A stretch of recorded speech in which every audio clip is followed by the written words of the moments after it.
अस्सलाम वालेकुम। अच्छा जी, ये फेब मार्च का पेपर है। 2023 का लेटेस्ट पेपर है। एंड 42। स्टार्ट करते हैं क्वेश्चन वन से। The most common zinc mineral contains zinc sulphide. Complete the electrons in boxes diagram in figure 1.1 to show the electronic configuration of zinc 2 ion. अच्छा, zinc 2 ion का मतलब क्या है? Basically zinc का जो चार्ज है that is +2। Okay, zinc का जो चार्ज है दैट इज +2, राइट? ओके। तो अब जिंक का आपको प्रोटॉन नंबर देखना होगा कि जिंक का प्रोटॉन नंबर कितना है। जिंक का प्रोटॉन नंबर 30 होता है। सो 30 में से दो इलेक्ट्रॉन लेस हो गए तो कितना आंसर आया? 28। तो 28 इलेक्ट्रॉन्स आपने ड्रॉ करने हैं। सो आइए जरा। 1 2 3 4 5 6 7 8। ओके, 8 9 10। जनरल कॉन्फ़िगरेशन वैसे मैं अगर आपको लिख के दिखाऊं इसकी, तो ये होती है 3D10 और 4s2। जिंक की ये configuration.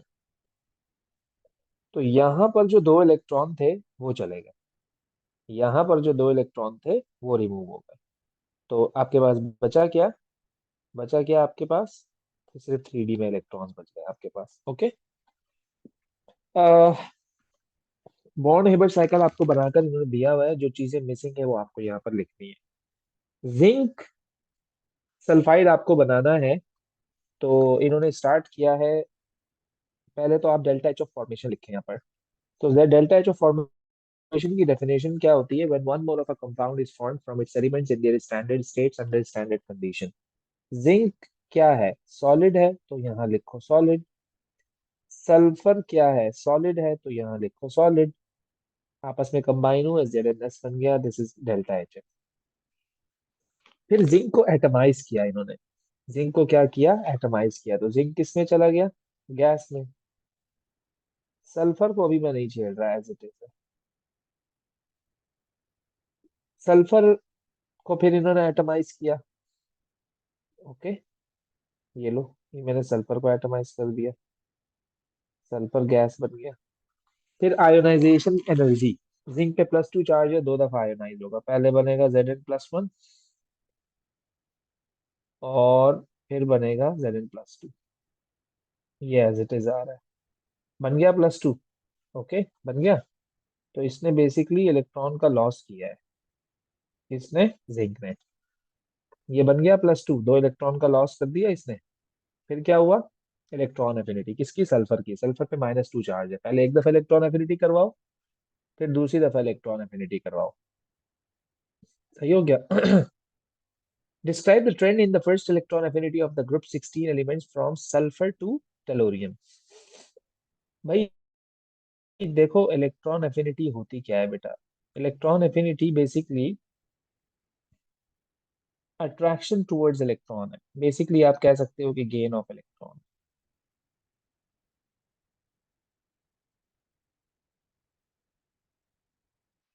Metal always loses electron और जो नॉन मेटल होते हैं दे ऑलवेज गेन इलेक्ट्रॉन। तो जो इलेक्ट्रॉन एफिनिटी की जो टर्म है ना, वो बेसिकली नॉन मेटल्स के लिए है। अब वो कह रहा है कि ट्रेंड बताओ इलेक्ट्रॉन एफिनिटी का ग्रुप में। अच्छा, डाउन द ग्रुप की बात हो रही है। ओके। अब आपको पता है कि down down down the group है, उसमें एटॉमिक रेडियस इंक्रीज होता है। एटॉमिक रेडियस इंक्रीज होने का मतलब ये है कि distance between the nucleus and the outer shell increases. तो अगर मैं इन दोनों के सामने इलेक्ट्रॉन रख दूं, आपके पास एक छोटा मेटल हो, एक इतना मेटल है और एक इतना मेटल। दोनों के सामने मैंने क्या किया? दोनों के सामने मैंने क्या किया? इलेक्ट्रॉन को यहाँ करके इस तरह रख दिया। अब इस इलेक्ट्रॉन की एफिनिटी इस तरफ ज्यादा होगी या फिर इस तरफ ज्यादा होगी? ऑब्वियस सी बात है यार। ये दोनों मेटल है, मेटल के सेंटर में पॉजिटिव चार्ज है। तो इसकी जो अट्रैक्शन है ना इस इलेक्ट्रॉन की, तो वो इस वाले मेटल नॉन मेटल से ज्यादा है ना? क्या कहते हो? इससे तो कम है। इससे तो कम है, क्योंकि इसका साइज बड़ा है तो न्यूक्लियस दूर है इसका। जब न्यूक्लियस दूर है तो उसकी एफिनिटी कम होगी। तो तो पक्की बात है कि जो डाउन द ग्रुप है ना, उसमें जो आपकी इलेक्ट्रॉन एफिनिटी है, it decreases, it becomes less negative, it becomes less negative. Electron affinity exothermic होती है, फर्स्ट इलेक्ट्रॉन एफिनिटी, तो इट बिकम्स लेस एक्सोथर्मिक, उसकी वैल्यू कम होती जा रही है। उसकी वैल्यू इसलिए कम होती जा रही है क्योंकि आपका जो एटॉमिक रेडियस है वो इंक्रीज होता जा रहा है। ओके। और एटॉमिक रेडियस इंक्रीज होने की वजह से जो कमिंग इलेक्ट्रॉन की अट्रैक्शन है वो कम होता जा रहा है। तो अब इसको मैं कैसे डिफाइन करूं, मैं इसको कहूंगा कि down the group,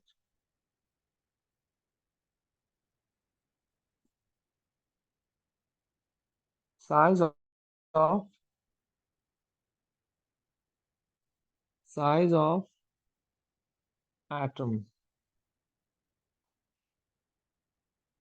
increases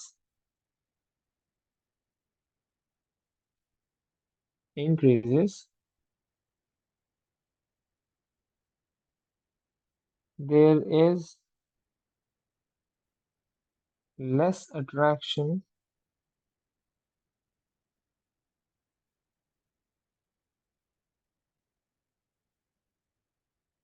for coming electron.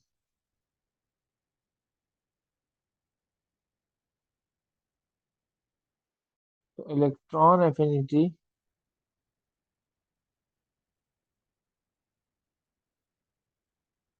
becomes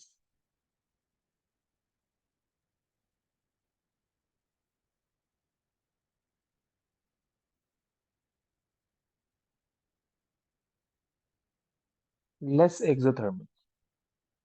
Less exothermic means electron affinity decreases down the.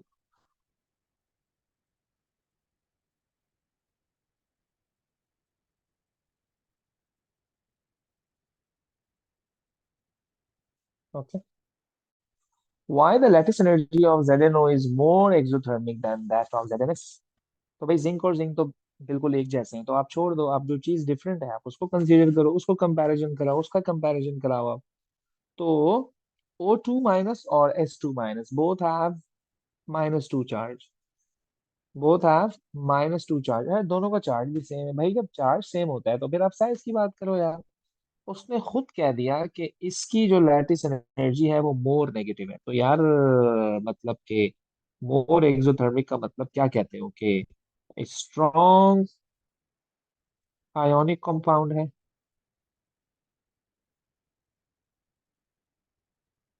भाई ऐसे ही है ना, स्ट्रॉन्ग आयोनिक कंपाउंड है। जबकि जो ZnS है उसकी लेस एक्सोथर्मिक है, तो वो वीक आयोनिक कंपाउंड है। तो 1 मार्क का, 2 मार्क का क्वेश्चन है ना। तो आप एक तो ये कह दो बेटा कि जो आपका O-2 है उसका जो साइज है वो smaller than that of S2 minus है। Smaller the charge, stronger the force of attraction, stronger the force of attraction. तो stronger stronger attraction between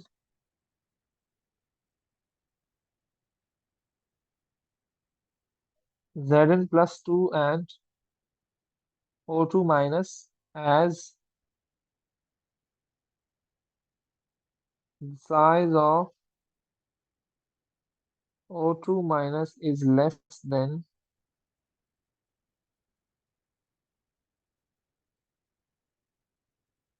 the size of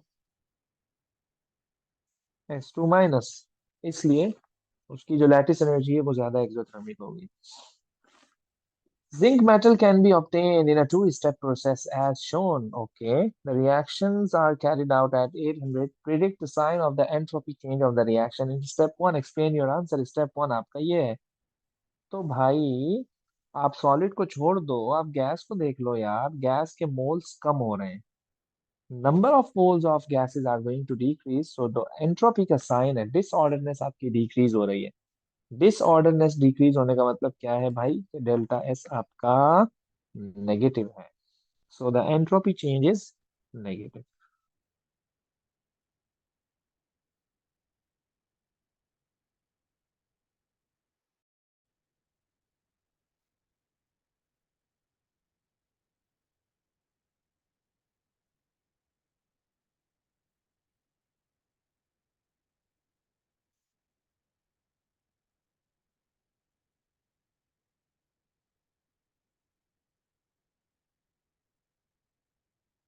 सही है जी। नंबर ऑफ मोल्स आपके डिक्रीज हो गए। फिर डेल्टा एस कैलकुलेट करवा रहा है, तो डेल्टा एस कैलकुलेट कर लो भाई। तो डेल्टा एस कैलकुलेट करने के लिए आई नीड इक्वेशन। इक्वेशन आपको दी हुई है। इक्वेशन आपको इक्वेशन आपको दी हुई है। ZnO plus carbon, then Zn, फिर देन CO। ओके जी। फॉर्मूला क्या होता है? फॉर्मूला क्या होता है डेल्टा एस कैलकुलेट करने का? तो बेटा याद रखिएगा, डेल्टा एस कैलकुलेट करने का फॉर्मूला है product minus reactant. Delta S is equal to Pakistan railway. तो product is Zn plus CO। Zn की एंट्रोपी है 50.8 plus CO is 197.7. This is your product. Minus reactant is ZnO, that is 43.7. और carbon is 5.7। क्योंकि वो step to की बात कर रहा था, तो मैंने भी स्टेप टू को ही कंसीडर किया, यानी मैंने इस इक्वेशन को कंसीडर किया। अब आप इसको सॉल्व कर लो। कैलकुले इक्वेशन में कोई बैलेंसिंग में तो नहीं है, कुछ भी नहीं, तो कोई मल्टीप्लाई करवाने की जरूरत नहीं है किसी भी कोफिशिएंट से आपको। तो आंसर आएगा आपके पास बेटा 199.1।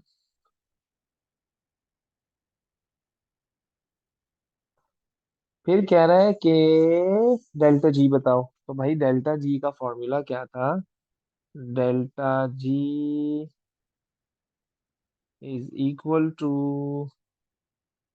Delta H minus T delta S.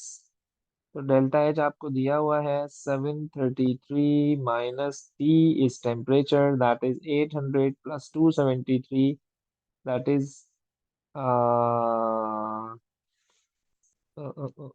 कितना हो जाएगा, कितना हो जाएगा? 800 प्लस 273। अल्लाह भला करे आपका, इसको मैं ऐसे लिख देता हूँ यार। 800 plus 273 multiplied by entropy, that is 218। इस 218 को आप एक काम करो, 1000 से डिवाइड करा दो ताकि यूनिट सेम हो जाए। तो जब आप इसको सॉल्व करोगे तो आपका आंसर आएगा क्या? 499.086। Okay.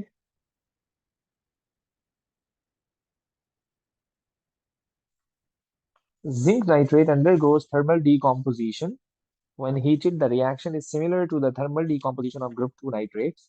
Construct an equation for the, देखो थर्मल डिकम्पोजिशन जो ग्रुप 2 नाइट्रेट का होता है ना, वो मेटल का ऑक्साइड बनता है, प्लस NO2 बनता है, प्लस हाफ O2 बनता है। इसको रट लो, पल्लू से बांध लो अपने। बात समझ रहे हो? इसका जुगाड़ याद रखो कि जब भी कोई मेटल का नाइट्रेट डिकम्पोज होता है तो मेटल का ऑक्साइड बनता है, प्लस NO2 बनता है, प्लस O2 बनती है। तो जिंक का नाइट्रेट जब टूटेगा in the presence of heat, तो पर्टिकुलर मेटल का आपको ऑक्साइड मिलेगा, या यानी कि जिंक ऑक्साइड मिलेगा, और NO2 मिलेगा आपको, और O2 मिलेगा। बैलेंस करने के लिए आप इस तरह से कर सकते हैं। Explain the trend in thermal stability of group 2 nitrates down the group, यानी कि magnesium nitrate, calcium nitrate, strontium nitrate, barium nitrate, zinc nitrate. तो हमने आपको एक बात बताई थी, जब हम आपको थर्मल डिकम्पोजिशन पढ़ा रहे थे, हमने आपको ये सिखाया था कि जितना छोटा मेटल होगा वो उतनी जल्दी ब्रेक डाउन होगा, जितना बड़ा मेटल होगा वो उतनी देर से, उतनी मुश्किल से ब्रेक डाउन होगा। अब आपका दिमाग नहीं मानेगा इस बात को। आप बोलोगे यार, कभी आप कहते हैं कि स्मॉलर साइज होगा तो होगी स्ट्रॉन्गर अट्रैक्शन होगी तो वो स्ट्रॉन्गर होगा, और अभी आप कह रहे हैं कि जो है ना आ, वो यानी कि बिल्कुल वाइस वर्सा बात कर रहे हैं, अपोजिट में बात कर रहे हैं। तो बेटा आप अगर याद करें, हमने आपको कहा था कि let suppose this is your metal positively charged, और ये आपके पास NO3 है, लेट सपोज, और ये नेगेटिव चार्ज डीलोकलाइज है कुछ ऐसे। तो अगर ये मेटल ये वाला बिग हुआ, तो यार आप ये बताओ कि ये इस ऑक्सीजन को कैसे अट्रैक्ट करेगा यार। अट्रैक्शन तो कम हो गई ना मेरे भाई। जब अट्रैक्शन कम हो गई, तो इसका मतलब ये है कि ये ब्रेक डाउन नहीं होगा बॉन्ड। और जब ये NO का बॉन्ड ब्रेक डाउन नहीं होगा, तो फिर NO2 गैस कैसे रिलीज होगी। बात समझ रहे हो, मैं ये समझाना चाह रहा हूँ आपको। तो जब मेटल का साइज बड़ा है, तो उसकी जो ऑक्सीजन के साथ अट्रैक्शन है वो तो कम है बहुत। वो उस बॉन्ड को पोलराइज कर ही नहीं सकता। जब बॉन्ड को पोलराइज नहीं करेगा तो NO3 ब्रेक डाउन नहीं होगा, लेकिन हमें तो करना है, तो स्ट्रॉन्ग हीटिंग इज रिक्वायर्ड। ऐसे कंपाउंड जो इंतहाई ढीठ किस्म के हो, जो हीट करने पर भी ब्रेक डाउन ना हो पाते हो, they are called thermally stable compound. They are called thermally stable compound. तो भाई वो मुझसे ट्रेंड पूछ रहा है यार, जैसे जैसे आप नीचे जाते हो, ये तो आपको पता है ना कि साइज इंक्रीज होता है। जब साइज इंक्रीज होता है तो फिर आप बताइए जरा कि वो थर्मल स्टेबिलिटी उसकी इंक्रीज होगी डिक्रीज होगी। ये तो पक्की बात है कि थर्मल स्टेबिलिटी उसकी इंक्रीज हो रही है। इंक्रीज होने की वजह क्या है कि साइज ऑफ कैटायन इंक्रीज हो रहा है। जब साइज ऑफ कैटायन इंक्रीज होगा, तो उस कैटायन में इतना तप्पड़ नहीं है, इतनी हिम्मत नहीं है कि वो उस NO के बॉन्ड को पोलराइज कर सके। पोलराइज बोले तो उसको वीक कर सके, ताकि वो ब्रेक डाउन हो, ताकि वो ब्रेक डाउन हो। सही होगी बात। ओके हो गया। 2 मार्क का है, तो आप कहिए कि thermal stability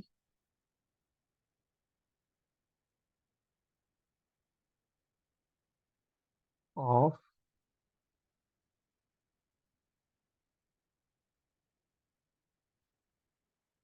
group 2 nitrates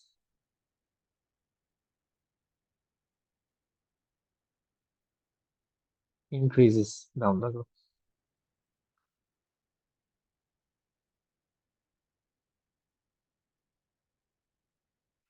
Increases down the group. Okay. अच्छा जी, क्यों हुआ ऐसा? क्योंकि कॉमा साइज ऑफ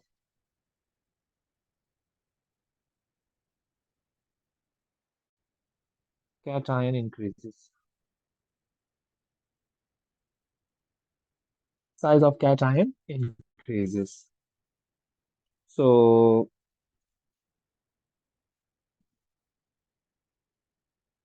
जब साइज ऑफ cation आपका इंक्रीज होगा, so the larger cation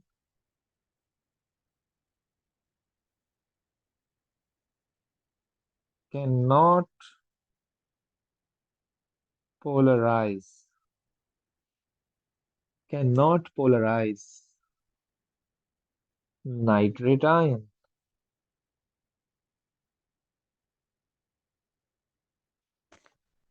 okay. तो नाइट्रेट आयन को पोलराइज नहीं करेगा, तो वो ऑक्सीजन नहीं निकलेगा, ऑक्सीजन नहीं निकलेगा तो फिर वो डिकम्पोजिशन उसकी नहीं होगी।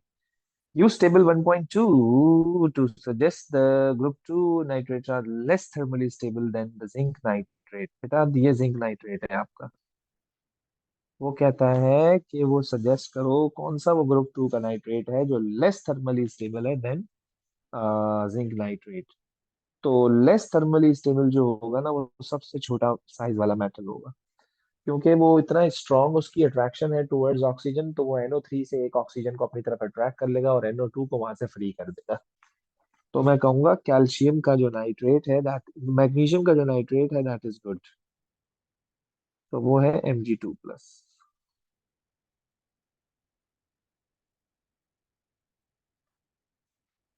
फिर कहता है hypophosphorous acid is an inorganic acid.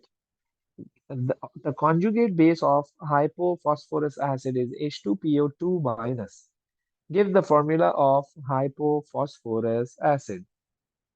देखो बेटा, हुआ कुछ यूं होगा कि इसका कॉन्जुगेट बेस है ना, तो बेस क्या करेगा बेटा? बेस वापस H+ को एक्सेप्ट करेगा। तो इसका मतलब ये है कि आपको जो भी फॉर्मूला यहाँ पे लिखना है उसमें H+ होना चाहिए। अभी 2 हाइड्रोजन है, तो इसने तो एक डोनेट किया हुआ है ना, तभी तो वो कॉन्जुगेट बेस बना है। तो वो इन रियलिटी वो कुछ यूं होगा, वो कुछ यूं होगा। तब वो अपना एक हाइड्रोजन देगा और फिर उसमें नेगेटिव चार्ज आ जाएगा। फिर कहता है H2PO2 minus is a strong reducing agent। It can be used to reduce metal cations without need for electrolysis। Okay। In an experiment, an alkaline ये और ये half cell is constructed with this concentration आपको दी हुई है। All the other ions are at their standard concentration. Predict how the value of E of this cell differs from its E naught value. Differs from its E naught value.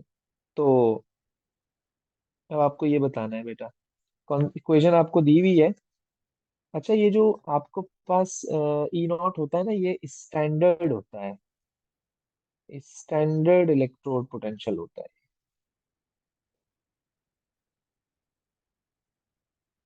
और standard condition में जो concentration होती है वो कितनी होती है? 1 मोल पर DM क्यूब। ओके, 1 मोल पर DM क्यूब। भाई अब ये कहता है कि H2PO4 टू माइनस की कॉन्सेंट्रेशन इसने कितनी कर दी? 0.050 कर दी। कितनी कर दी? 0.050 कर दी, मतलब कम कर दी ना। मतलब कम कर दी ना। कम क्यों कर दी उसने? जिस तरह भी की वो तो खैर हमारा कंसर्न नहीं है। कम करने से हुआ क्या? कम करने से हुआ क्या? ऑब्वियस सी बात है, जब इसकी कॉन्सेंट्रेशन आप कम कर दोगे तो रिएक्शन के इक्विलिब्रियम को तुमने डिस्टर्ब कर दिया, तो reaction will move in forward direction so as to minimise the change in equilibrium. Minimise the minimise the minimise the change. तो वो मिनिमाइज कैसे होगा? अब वो रिएक्शन जो है वो फॉरवर्ड की तरफ मूव करने लग जाएगा। कब तक करता रहेगा? जब तक वो अपने इक्विलिब्रियम को दोबारा से मेंटेन ना कर ले। तो जब वो अपने इक्विलिब्रियम को मेंटेन करने के लिए फॉरवर्ड होगा तो ई नॉट की जो वैल्यू है वो क्या हो जाएगी? Becomes more positive. यानी बढ़ती जाएगी ना, एड अप होते जाएंगे नंबर्स इसमें, तो वो बिकम्स मोर पॉजिटिव, या आप लेस नेगेटिव कह लो, एक ही बात है। ओके, तो बेटा अब हम कहेंगे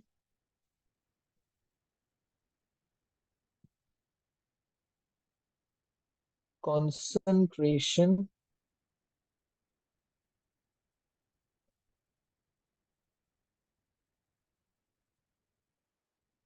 of H2PO2 minus decreases. So to maintain equilibrium, to maintain equilibrium,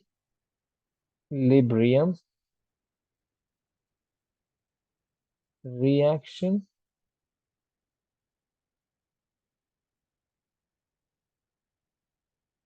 shifts towards right. Shifts towards right.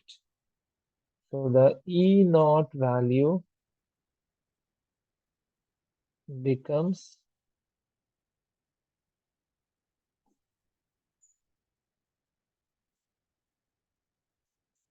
negative. Okay.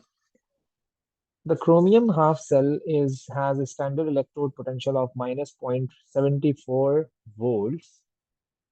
An electrochemical cell consists of an alkaline half cell and a chromium 3 half cell. Construct the standards, calculate the standard cell potential. अब मैं इसके standard cell potential को जब calculate करूंगा तो हम भाई कहेंगे कि E naught is equal to more positive minus less positive. तो अब देखिए आप जरा, लेस पॉजिटिव तो आपका 0.74 हो गया। अब हमें ये देखना है कि मोर पॉजिटिव कौन है। ऑब्वियस सी बात है यार, वो क्रोमियम का होगा। तो क्रोमियम का डाटा बुकलेट से जरा आप देख लो कितना दिया हुआ है आपको। है भाई? बल्कि एक काम करें ना, क्रोमियम का तो आपको दिया यानी कि आपको वो दिया हुआ है माइनस का 0.74 वोल्ट्स। ये क्रोमियम का है। और इसका जो है वो -1.57 है। तो क्या होगा? मोर पॉजिटिव तो ये हो गया ना फिर। क्या कहते हो? लेस नेगेटिव है, मोर पॉजिटिव है। Minus minus 1.57।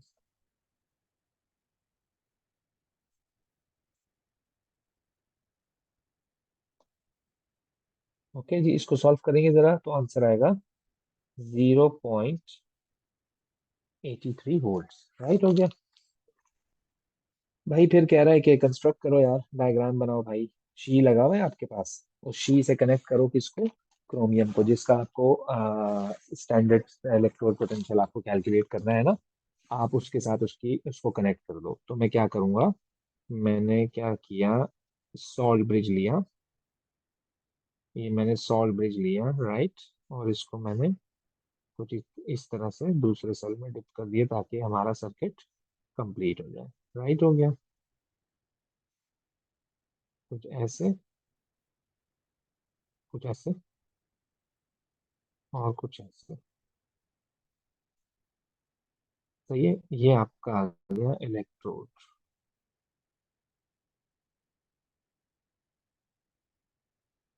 तो this is the chromium solid.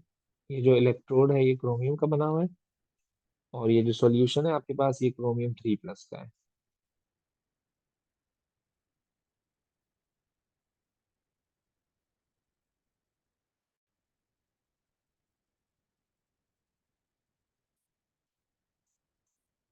सही है। और इसके अंदर जो सॉल्यूशन है वो क्रोमियम 3+ का ही है। तो मुझे लिखना चाहिए इसमें क्या, ये आपके पास सॉल्यूशन है क्रोमियम 3+ का। ओके।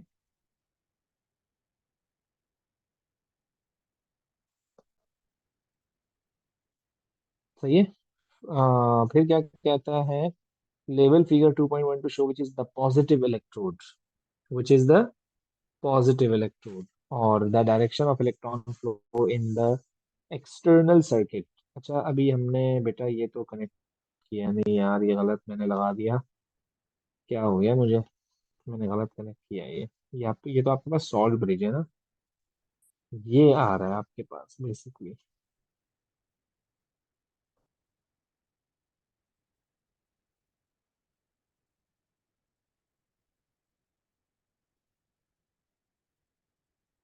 तो ये जिसको कंप्लीट करना है कुछ इस तरह से, ये इलेक्ट्रोड डिप हो गया इसमें जाके।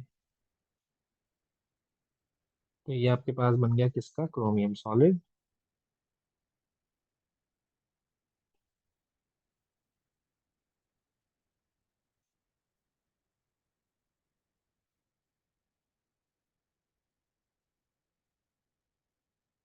सही है।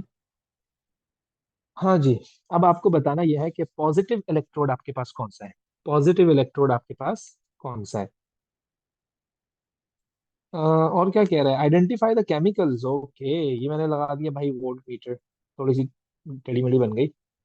बेटा this is your voltmeter, this is your voltmeter. और क्या क्या है भाई, ये आपके पास हाइड्रोजन गैस है, absorb in platinum solid 1 mole/dm³ HCl aqueous। Okay. और this is your salt bridge, this is your salt bridge, right. And okay okay okay okay okay okay okay. और ये क्रोमियम सॉलिड आ गया आपके पास, ये platinum आ गया आपके पास। सही है। अच्छा जी। फिर क्या बेटा कहता है वो, अच्छा इलेक्ट्रोड जो है ना आपके पास वो ये प्लैटिनम हो गया, डन हो गया, ओके हो गया। तो अब जरा क्रोमियम की वैल्यू देखेंगे हम बेटा, जो कि उन्होंने आपको दी हुई है लास्ट क्वेश्चन में, दैट इज -0.74 वोल्ट्स। तो -0.74 वोल्ट्स का मतलब ये है कि नेगेटिव स्पीशीज जो है ना वो इलेक्ट्रॉन लूज करती है, तो ये इलेक्ट्रॉन लूज करेगा, ये इलेक्ट्रॉन लूज करेगा, और वो इलेक्ट्रॉन को गेन करेगा। वो क्या करेगा, इलेक्ट्रॉन को गेन करेगा। पॉजिटिव है ना तभी तो गेन कर रहा है। तो पॉजिटिव जो है वो आपका प्लैटिनम इलेक्ट्रोड है, ये वाला, क्योंकि इलेक्ट्रॉन गेन कर रहा है। और जो आपका क्रोमियम वाला इलेक्ट्रोड है वो नेगेटिव इलेक्ट्रोड है आपका। तो this is positive electrode, and